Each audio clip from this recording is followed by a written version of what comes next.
I would have liked to have begun my story like a fairy tale. I'd like to have said, once upon a time, there was a little prince who lived on a planet scarcely as big as himself, and who was in need of a friend. For those who understand life, that would seem a lot more true. I don't want anyone to take my book lightly.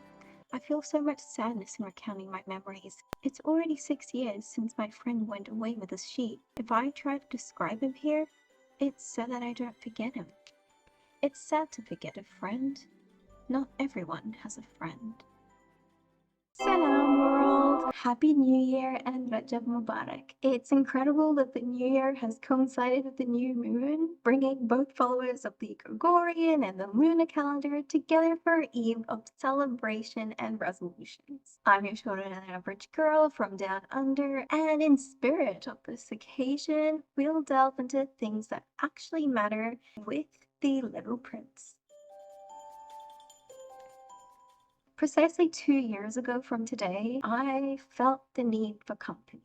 So I picked up this book. I'd watched the 3D animated series that was airing on ABC3 growing up, but I didn't exactly know what was in this small book. But boy, was I glad that fate had led me to pick up this book on that particular day. Despite its length, its writing style, drawings, and everything which would lead you to believe that this is a book for children, it is definitely aimed at adults. Change my mind. Change my mind. This book will make you question your life in a good way. It's just profound. Honestly, one of my top books. And it's been animated to the screen so many times, but in 2015, I think, Netflix made a movie. It's not the exact same thing, so I will talk about the movie a little bit later on. But if you're only here for the book or the movie review, then you can click to the time shown on the screen right now or the timestamp in the description, whichever suits you best. But for now, let's talk stories.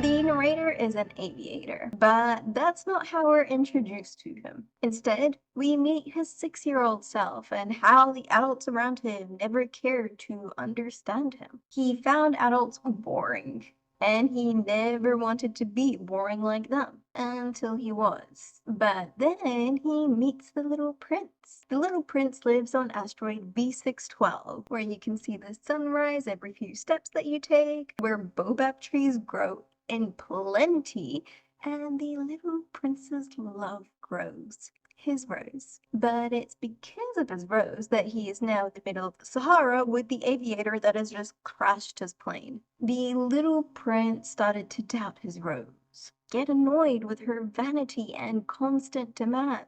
So he ran away, with his rose's consent, of course. He flew to asteroids 325, 26, 27, 28, 29, and 330, where he met a king who rules and commands nothing, a conceited man who wanted to be applauded, a drunkard who drinks to forget the shame of drinking, a businessman who counts and buys stars, not that he exactly remembers that because he's too busy counting and buying them, a lamplighter who has to turn on and off the lamp every minute because that's how fast his planet spins, and a geographer who's never left his desk.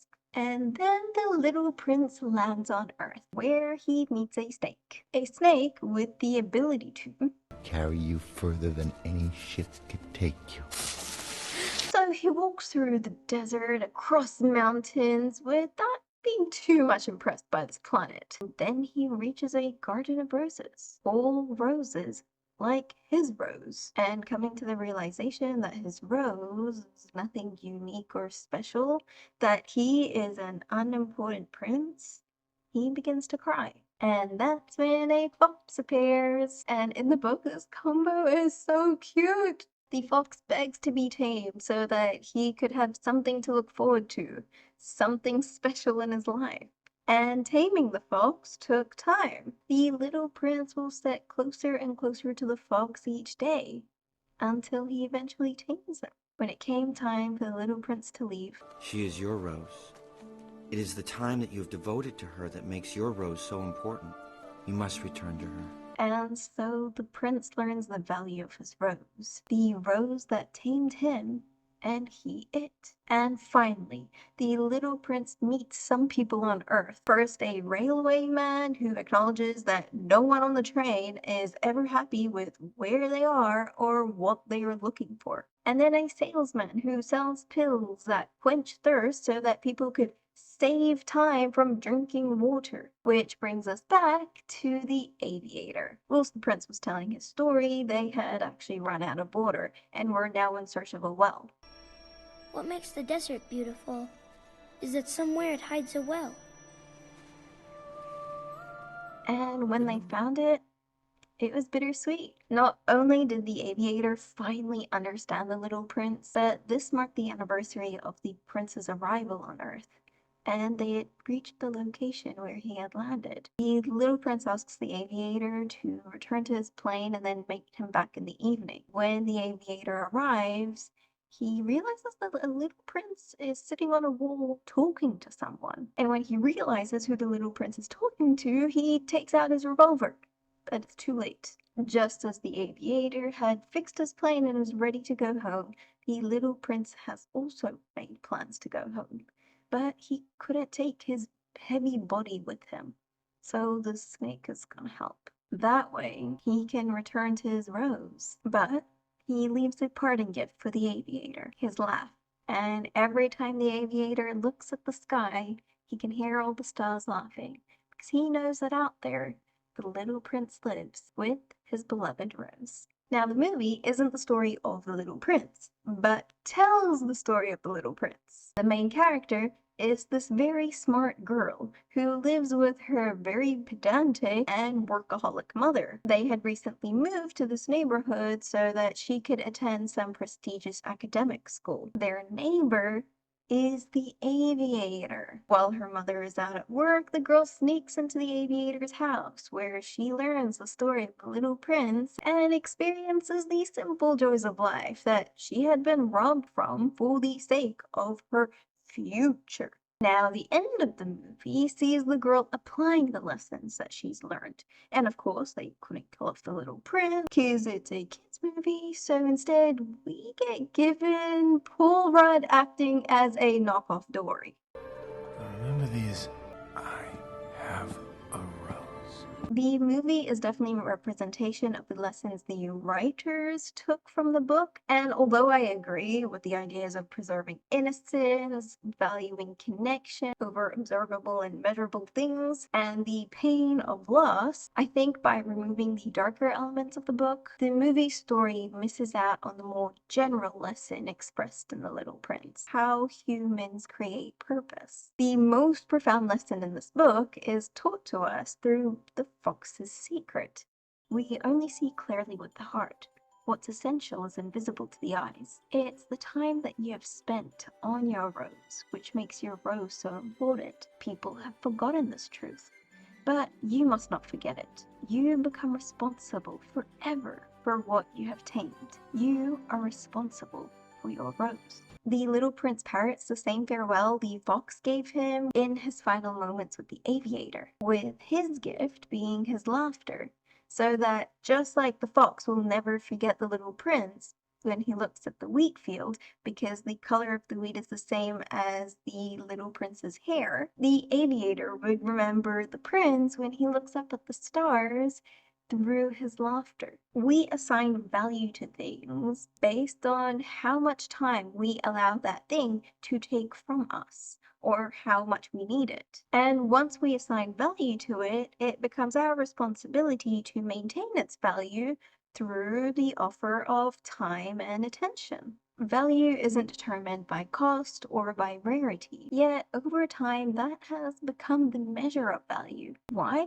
Because we humans forget. we forget the hardship and the unpleasant. The reason why we can reduce the value of things to cost and rarity is because we try to forget the blood, the sweat, and tears that we spent earning enough cents in our piggy bank to buy that first toy. But deep inside, we know that the item has more value to us the harder we tried in getting it, the more time we invested. Not the spontaneous, because that only gives us short-term satisfaction. And again, the fox describes this perfectly. It would be better to come back at the same time.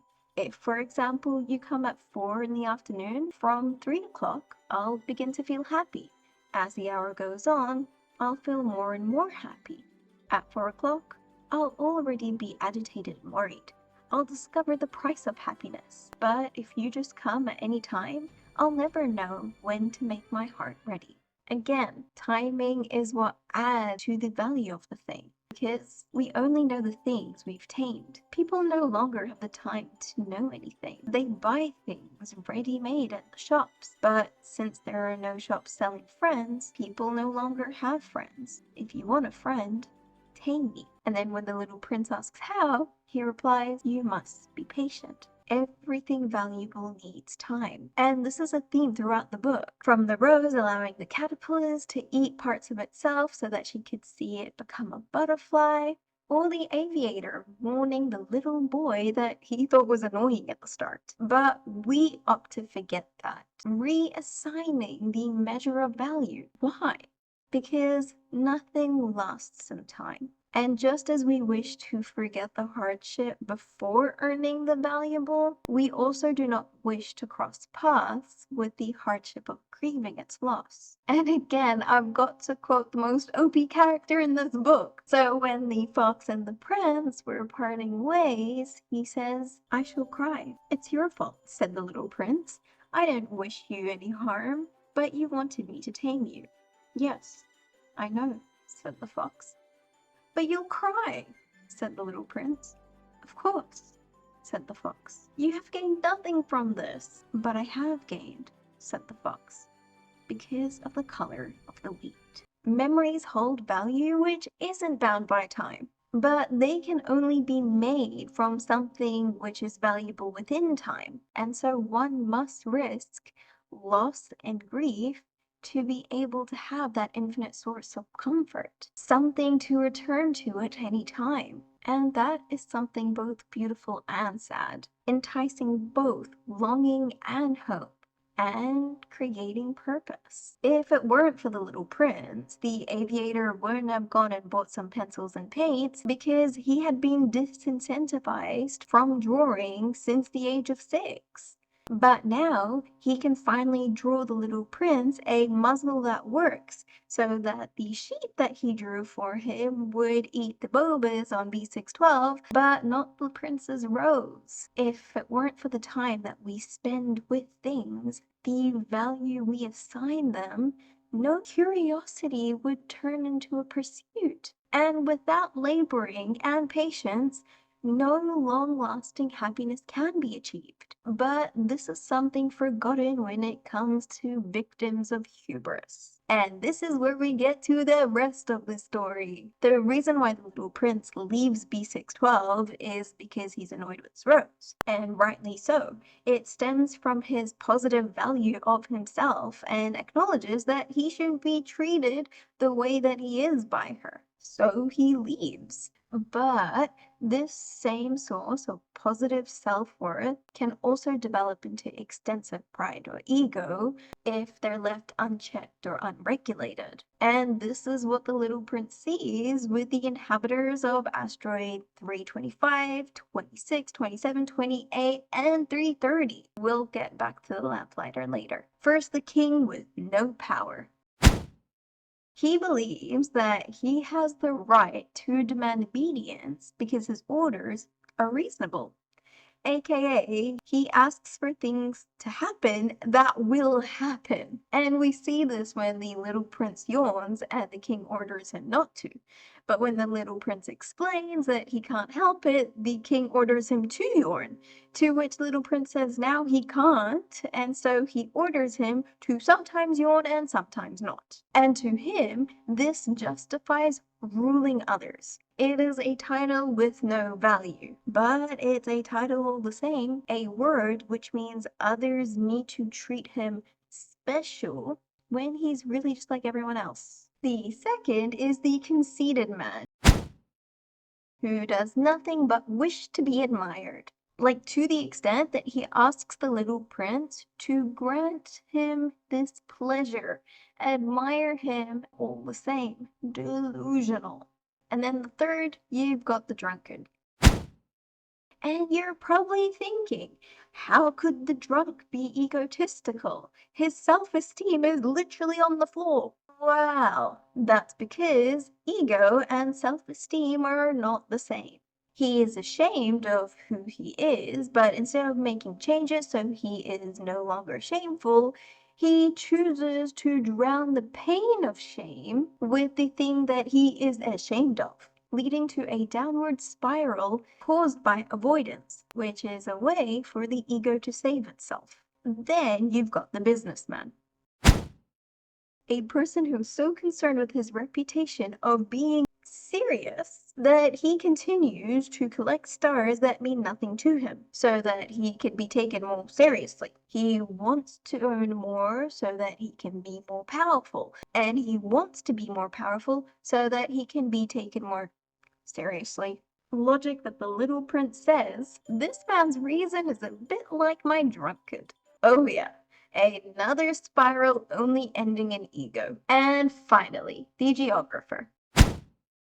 A collector of knowledge that he has never experienced. Why, he doesn't even know that his own planet is beautiful when the little prince points it out. He listens to explorers tell their stories of towns, seas, mountains, and rivers, but before noting them down in his accounts, he makes inquiries about the morals of the explorer, because an explorer who lies would be dangerous for geography books.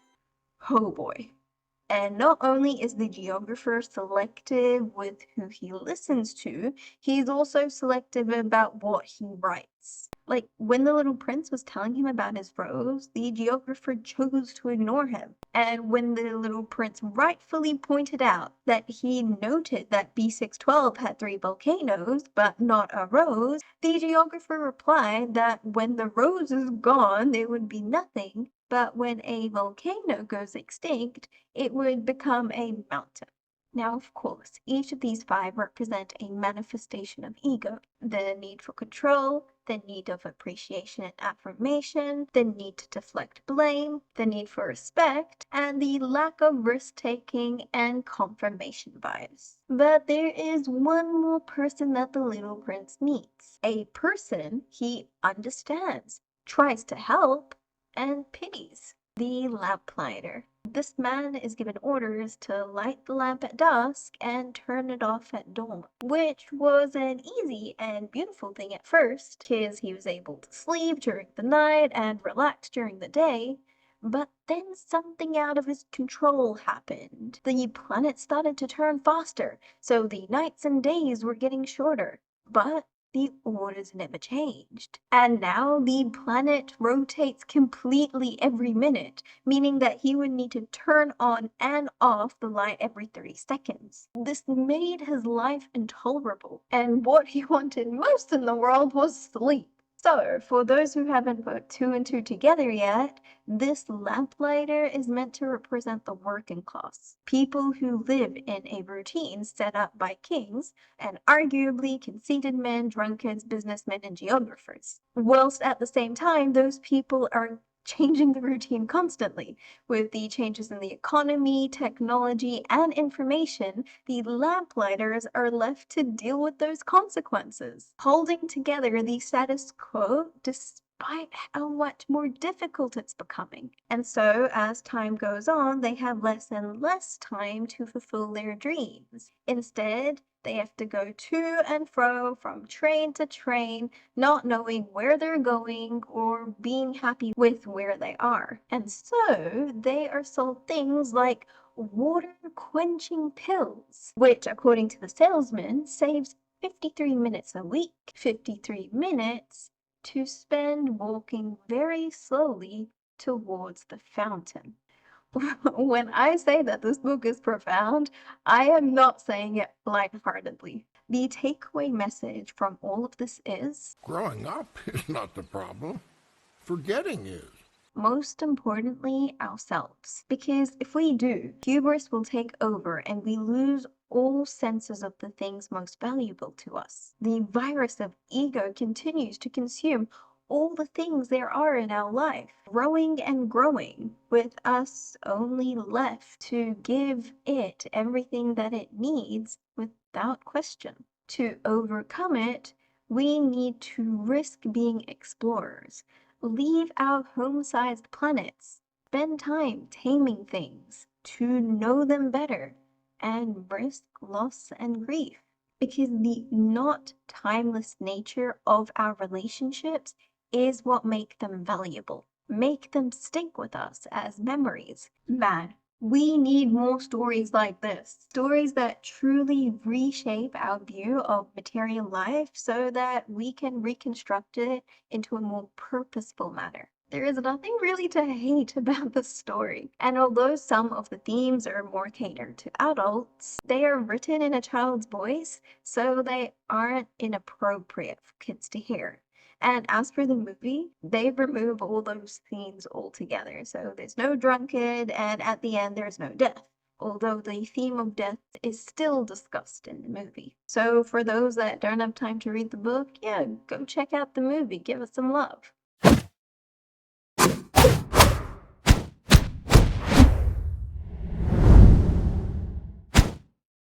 And so, as the new year comes and all your resolutions are set up, I urge you to take the time to read this really tiny book. Experience it for yourselves, and you can help yourself prosper in 2025.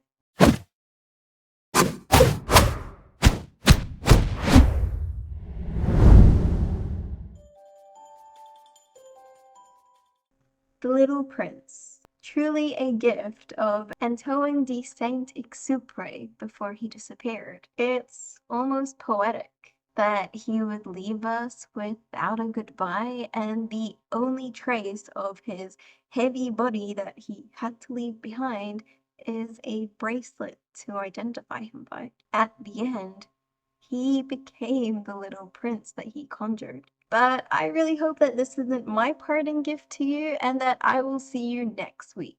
If you enjoyed this video, please make sure to give it a like, subscribe, and share the love with everyone this year. Be brave, be happy, and be kind, and we'll catch you all next time.